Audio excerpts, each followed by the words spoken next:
இன்றைய செய்திகளை உறக்கச் சொல்வோம்.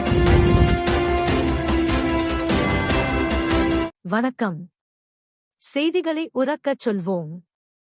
திருவாடானை சட்டமன்ற தொகுதி தமிழக வெற்றி கழகத்தின் ஒருங்கிணைந்த RS மங்கலம் ஒன்றியம் பிரச்சாரக் கூட்டம். ராமநாதபுரம் மாவட்டம் திருவாடானை சட்டமன்ற தொகுதியில் தமிழக வெற்றி கழகத்தின் சார்பில் வேலு மாணிக்கம் டாக்டர் VK ராஜீவ் வேட்பாளராக போட்டியிடுகிறார். திருவாடானை தொகுதி ஒருங்கிணைந்த RS மங்கலம் ஒருங்கிணைந்த ஒன்றியத்தின் சார்பில் பிரச்சார பொதுக்கூட்டம் RS மங்கலம் பேரூர் கழக செயலாளர் அப்துல் ரகுமான் தலைமையில் பேரூர் கழக இணை செயலாளர் கோட்டை ராஜா, இளைஞர் அணி அமைப்பு செயலாளர் கார்த்திகேயன், வடக்கு ஒன்றிய செயலாளர் முதுகானந்தம், தெற்கு ஒன்றியம் சின்ராஜ் முன்னிலையில் இளைஞர் அணி இணை செயலாளர் முகமது அஃப்ரீத் வரவேற்புரை நிகழ்த்த மாவட்டச் செயலாளர் மலர்விழி ஜெயபாலன் மற்றும் லயோலா மணி சிறப்புரை நிகழ்த்தினார்கள். திருவாடானை சட்டமன்ற தொகுதி வேட்பாளர் VK ராஜீவ் சிறப்புரை நிகழ்த்தினார். அப்போது ஒரே குடும்பம் தொடர்ந்து MLAவாக இருந்து வருகிறது. ஆனால் தொகுதிக்கு என்று எதுவும் செய்யவில்லை. தொகுதியில் பெருவாரியான கிராமங்களில் குடிக்க தூய்மையான தண்ணீர் கிடைக்கவில்லை. அடிப்படை தேவையான குடிநீரை நாங்கள் ஆட்சிக்கு வந்தது கொண்டு வந்து தருவோம். அதற்காக சிறப்பு வல்லுநர்களைக் கொண்டு ஆய்வுகள் மேற்கொண்டு வருகிறோம் என்றும் கூறினார். தாலுகா மருத்துவமனைகளில் பிரசவ அறைகள் இல்லை என்றும் அவற்றை உடனடியாக ஏற்படுத்தித் தருவோம். அப்படி ஏற்படுத்தி தந்த பிறகு பிறக்கும் அனைத்து குழந்தைகளுக்கும் தங்க மோதிரம் வழங்குவோம் என்றும் உறுதி அளித்தார். இக்கூட்டத்தில் கட்சியின் மாவட்ட, ஒன்றிய, பேரூர், கிளை கழக நிர்வாகிகள் மற்றும் ஏராளமான பொதுமக்களும் கலந்து கொண்டனர். வணக்கம். இதுவரைக்கும் நம்ம அவரை தேடி போனாலும் எங்கேயோ ஒரு மூலையில செருப்ப கல்வி போட்டு நடந்து போனா 1/2 கிலோமீட்டர் இருக்கு. அவர் கிட்ட தொண்டர்களை பாதிக்கிற மாதிரி பண்ற ஒவ்வொரு விஷயம் கூட்டங்கள் நடக்கிற கூட்டமா 41 பேர் இறந்தான்னு சொல்லிட்டு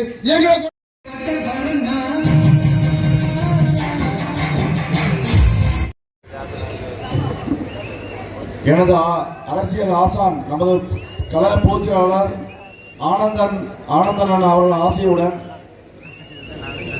தமிழக வெற்றி கழகத்தின் ஒருங்கிணைந்த RS மங்கலம் ஒன்றியம் சார்பில்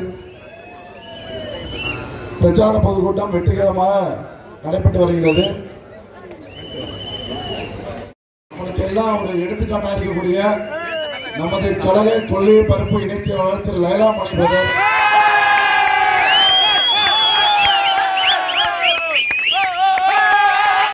கவசம் வரப்போகிறது.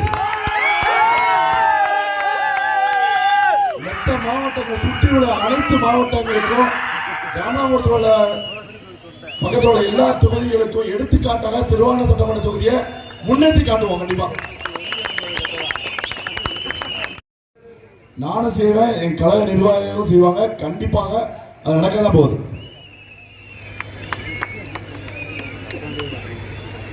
முக்கியமா பார்த்தா இந்த திருவாரூர் தொகுதியை பத்தி ஒரு கல நிலவரம் எடுத்தா 15 வருஷமாவே வெளியூர்காரங்களாக அந்த போட்டி போடுறாங்க. நீங்க கவனிச்சீங்களா பாத்தீங்களா தெரியல, அப்படிதானே? ஒவ்வொரு எலெக்ஷன்லயும் பாருங்க ஒரு வேட்பாளர் வெளியூர்காரங்களா இருப்பாங்க. நல்லா யோசிச்சு பாருங்க, நீங்களே 6 மாசம் நல்லா யோசிச்சு பாருங்க. ஏன் வேற தொகுதிகள்லாம் அப்படி நிக்க மாட்டாங்க, நம்ம தொகுதி மட்டும் நிக்கிறாங்க? முக்கியமா வேற தொகுதியில தோற்கப்பட்டவர்கள் எதுக்காக திருவாரூர் சட்டமன்ற தொகுதியை புரிவிக்கிறாங்க? ஏன்னா திருவாரூர் சட்டமன்ற தொகுதியில ஈஸியா ஜெயிக்கலாம் நினைக்கிறாங்க. அது 2026க்கு முன்புதான் இருக்குமே தவிர 2026க்கு அப்புறம் யாரு மக்களுக்காக உழைக்கிறாங்களோ அந்த வேட்பாளர் மட்டும் நிற்பாங்க, ஜெயிப்பாங்க. அந்த பயத்தை மக்கள் உண்டாக்குவாங்க. தவிர இவ்வளவுதான் ஸ்பேஸ் கொடுப்பாங்க. நாங்கள் இத்தனை மணிக்குள்ள போனா பாத்ரூமே போக முடியாது, அடக்கிட்டு தானே இருக்கணும். அதெல்லாம் உண்மையா வழி ஏற்படுது. ஏன்னா நாங்கள் மக்களுக்குடி செலுகிறோம். எங்களுக்கு MLA பதவின்றது உங்களை மாதிரி ஒரு கௌரவ பட்டம் இல்லையா, உணர்வு பூர்வமா நாங்க மக்களுக்காக உழைக்கிறதா தான் நினைக்கிறோம். அதுக்காக தான் நிற்கிறோம். அதுக்காக தான் மருத்துவ சேவையான எனக்கு பிடிச்ச சேவையான மருத்துவ சேவை விட்டு வரேன். ஏன்னா அதான் தேவைப்படுது. ஏன்னா மருத்துவமனைக்கு வரவங்க, நான் பள்ளி நிர்வாகத்தில் இருந்திருக்கேன். எல்லாரும் வரும்போதெல்லாம் குறை சொல்லதான் அப்படியாச்சு. என்ன பொண்ணு 7 வருஷமா 6 வருஷமா ஆகலன்றீங்க.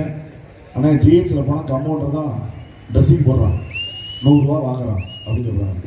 அதெல்லாம் ரொம்ப பார்த்து தான் தளபதி எப்போ நான் கட்சி அறிவிச்சாங்களோ அப்பா சாமி நம்மளுக்கு விடிகாலம் வந்துச்சுதான் நினைச்சேன். 2 வருஷத்துக்கு முன்னாடி தளபதி அடிக்கணும், நல்ல தலைவன் வந்துட்டா கண்டிப்பா அவர் பின்னாடி போக போறோம், நல்ல மாற்றத்தை கொடுக்க போறோம், அப்பவே முடிவு பண்ணதான். இது நீண்ட கால ஒரு ஆசை தான், அது கூடிய விரைவில் நிறைவேற போகுது. ஏன்னா நம்ம தலைவர் தளபதி அவர்கள் மக்களை நேசிப்பவர், மக்களுக்காக ஏதாவது பண்ணணும்னு அரசியல் ஆரம்பிச்சவங்க. எல்லாத்தையும் விட்டுட்டு அவங்களோட நான் ஒரு 3 தடவை பேசியிருக்கேன் தளபதியோட. உண்மையாகவே மக்களுக்காகவே உணர்வுபூர்வமாக இந்த மக்களோட வந்து தளபதி அவர்களுக்கு என்னன்னா வீடியோட போய் வாக்கு சேகரிக்கணும், குறைகளை கேட்கணும்னு ஆசை. ஆனால் நம்ம தம்பிகள் தான் திரும்பி அவங்களுக்கு